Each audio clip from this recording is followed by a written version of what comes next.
mempercepat vaksinasi di Kota Makassar mencapai di atas 80%, bahkan di atas 90%, di sisa waktu yang sempit ini, salah satu mengambil momentum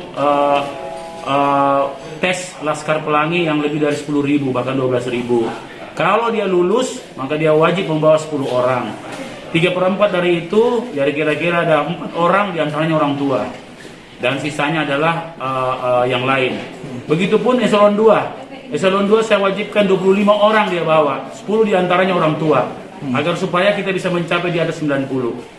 Saya yakin dengan sistem seperti inilah kita bisa menyempurnakan perintah Bapak Presiden untuk mempercepat vaksinasi. Terakhir, vaksinasi berhadiah akan segera kami gagas juga per kecamatan. Insya Allah sebentar malam kami akan tuntaskan.